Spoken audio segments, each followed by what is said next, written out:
Vous l'avez eu le bilan de ce qu'on a fait? Oui, je Oui, l'ai vous eu. l'avez eu? Bon. Et vous avez presque tout fait. Et non, on a encore des choses à faire. Elle occupe depuis 1 an et demi le fauteuil de maire et espère bien être élue pour un nouveau mandat. Fanny Castagnède, à la rencontre de ses administrés, présente ses principaux projets dans la continuité du travail accompli. Nous avons rénové toutes nos écoles, sauf Joliot-Curie qui reste à faire.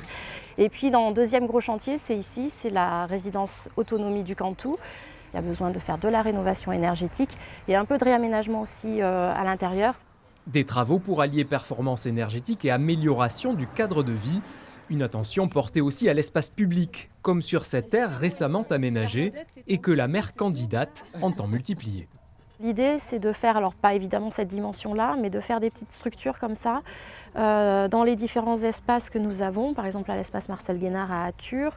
C'est toujours cette recherche de lutter contre l'isolement, de créer des lieux de rencontre, des lieux de lien. Ça va? Tu vas bien? Oui, et toi? Ouais, super. Un peu plus loin, Jérémy Pierre Nadal est lui aussi en campagne. Au gré de ses rencontres en porte-à-porte, il distille les grandes lignes de son programme, à commencer par la sécurité.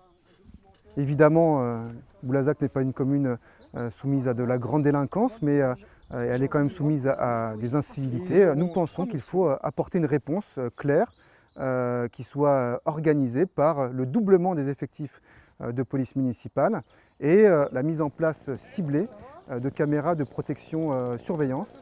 Une mesure accompagnée d'une promesse fiscale rendue possible par la fin imminente du financement du Palio. Nous voulons redonner du pouvoir d'achat aux habitants de Boulazac-Ilmanoir, habitants qui pendant 20 ans ont fait des efforts pour financer un bel équipement qu'est le Palio. Et aujourd'hui, nous voulons leur restituer le fruit de ces efforts à travers une baisse de 5% de la taxe foncière. Pour les 11 000 habitants de Boulazac-Ilmanoir, l'élection se jouera en un seul tour, le 15 mars prochain.